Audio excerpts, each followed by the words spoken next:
What's up guys, welcome to another episode of Backyard Motorsports, where we love all things with engines and wheels. Today I got something different for you. I am going to be painting a bumper for this car. Now as you can see, it is obviously just done. This thing's messed up. Bought this car for $1,000 and it needed a lot, as you can see, but it was a struggle just getting it to smog and getting it to run correctly. It had some overheating issues, but anyways, long story short, I got a new bumper for this thing and I'm gonna be painting it. Before I do that, I'm gonna be removing this bumper and cleaning up these headlights.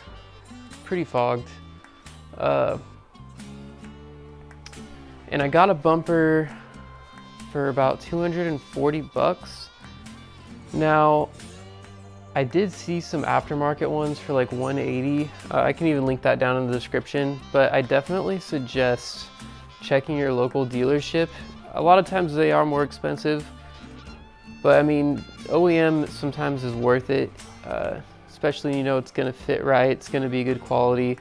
And I went with an OEM one because the bumpers were actually half off for this car. My local dealership was running a special. So if you do have one of these cars and you're looking for a bumper, definitely check the dealership. I only paid $240. It would have been like $280, $300, I think, if I'm remembering correctly. But I used the discount through the body shop I work at. So I did get a little bit of a discount, but compared to what the normal price is, which is like $500, and getting a discount at $300, still not bad. And for me, 240 versus, or 180 versus 240, I just thought OEM is worth it. All right, let's get right into it.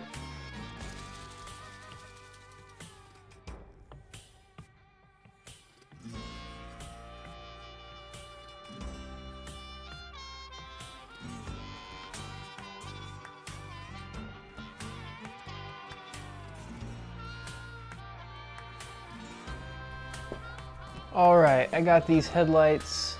They are out of the car. You don't actually have to take the headlights out of the car if you're gonna do something like this. I did it because I'm already taking off the bumper anyways, and the bumper has to come off on this car in order to take the headlights out. So I just went ahead and took them out because if you don't take them out, which is totally fine, like I said, you will need to make sure you lay some tape on the fender edge, so when you're sanding you don't actually hit the paint or anything like that. That's a big deal. But I'm gonna go ahead and sand these headlights. I already washed them off, and I definitely suggest that you do that so you're not you know, just sanding dirt, which is just gonna scratch it even more. It's not gonna be good. I'm gonna wet sand these, and I'm gonna start out with some 600 grit paper, which is actually a little bit grittier than I would normally use, but these ones are pretty rough. And I am gonna step up all the way to 1,000. So it should get most of the scratches out. And I'm also gonna be shooting these with clear tomorrow. Now, here's the thing about the clear.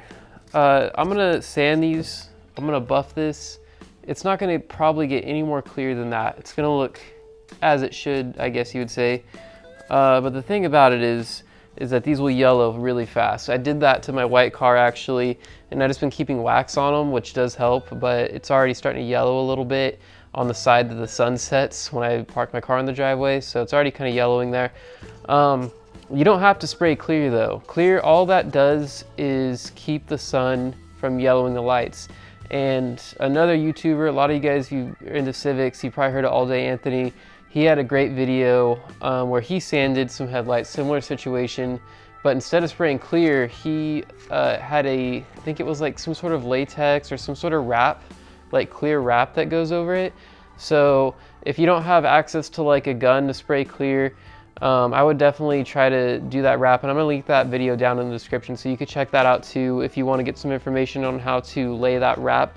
One thing I would not do, and at least in my experience, is spray clear out of a can. I've had people tell me that they've had great results with clear out of a can.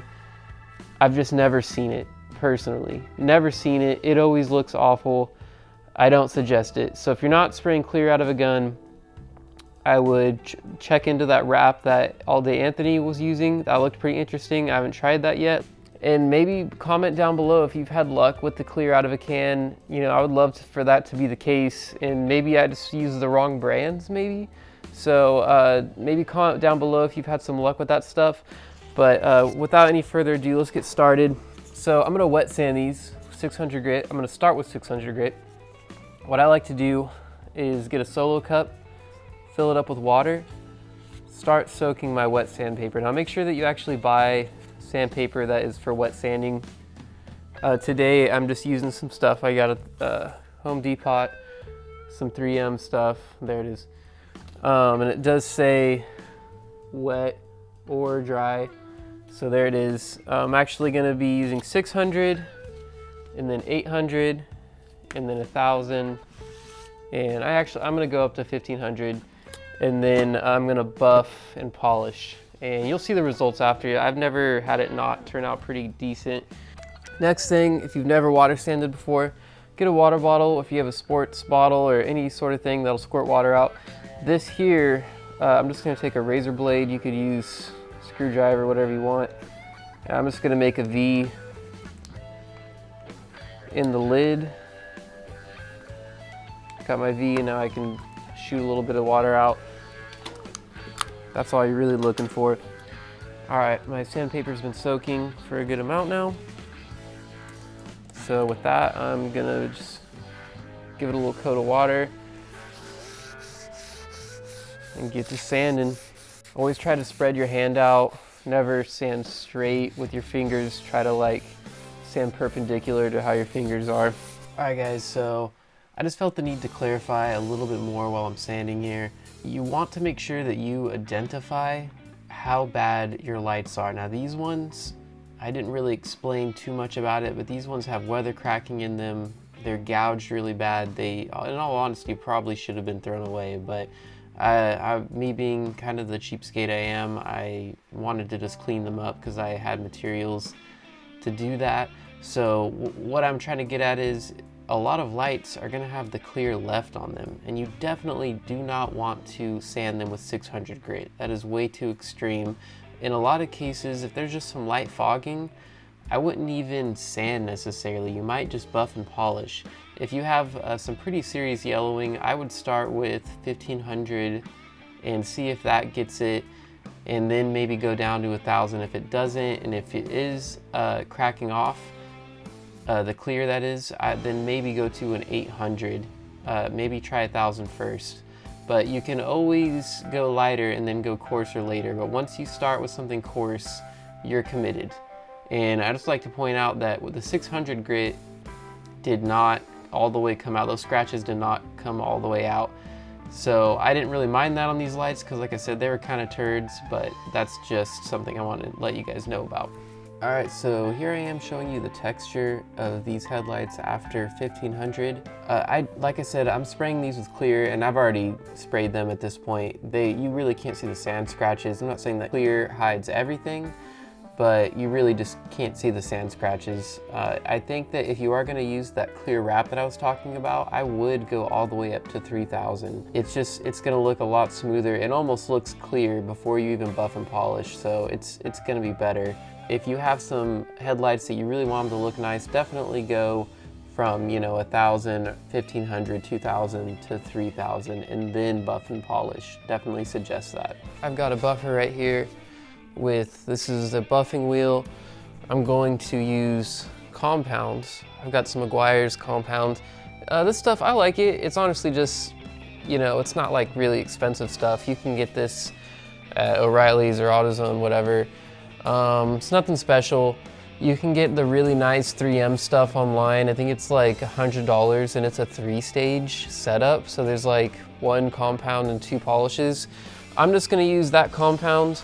Then I'm gonna switch to this polish pad right here. And I got the same brand stuff, just some Meguiar's polish. And again, this stuff is only like 10 bucks a bottle. So it's not crazy expensive. If you wanna get something really nice, especially if you're working on some paint, or something that you really want it to be just smooth, then you can wet sand and get that 3-stage 3M stuff. It's gonna be a lot nicer. But for our purposes, this is gonna be more than fine. So I'm gonna go ahead and buff this and show you guys the results. All right, so here is the magic. You kind of see the most difference with the buffer. I'm using this DeWalt buffer. I don't have a lot of high-end tools, but I did spend some money on this buffer. I use them a lot. I just bought a lot of cheap ones and burned them up and spent 40 bucks and bought another one. And you know, eventually I just thought I'm just gonna invest and get one that'll last me. But that doesn't mean you need to spend a lot on a buffer. They make them pretty cheap. You just need something decent. Just that right there, you can see, I mean, trying to get out of the light, you can see it looks a whole lot more clear right here. One thing, when you are buffing, you don't want to just hold it on one spot and keep it going, because it does get hot and you can burn paint on the headlights. I have gone too hard on them before, and I ended up putting a heat spot on the plastic, and you really can't get rid of that. You really can't get rid of it when you burn paint too. You got to sand it and repaint it. So just make sure that you keep the buffer moving and you don't overheat something with it, because it will get hot on you. All right, so here's our result. I think it looks pretty decent. Again, here's the old one. Compare them side by side, right? Obviously it looks a lot better. I wouldn't say it's as good as brand new. It has chips in it, you know? And I wasn't like trying to sand out every chip, and if you even could sand out every chip, but it looks decent. One thing I am going to do, since I did buff it, so compound and polish is all over this thing, you can feel it. I'm gonna wash this with Dawn dish soap before I put it before I paint it with the clear, so make sure it'll get good adhesion. All right guys, thank you for watching this video. If you wanna see how I turn this car into this car, then go ahead and click the part 2 video. I should have it up there on the right or the left somewhere, but it's up right now. You can see how I paint the bumper and get those headlights on there. And as usual guys, if you enjoyed this content, please subscribe, and I'll see you guys in the next one.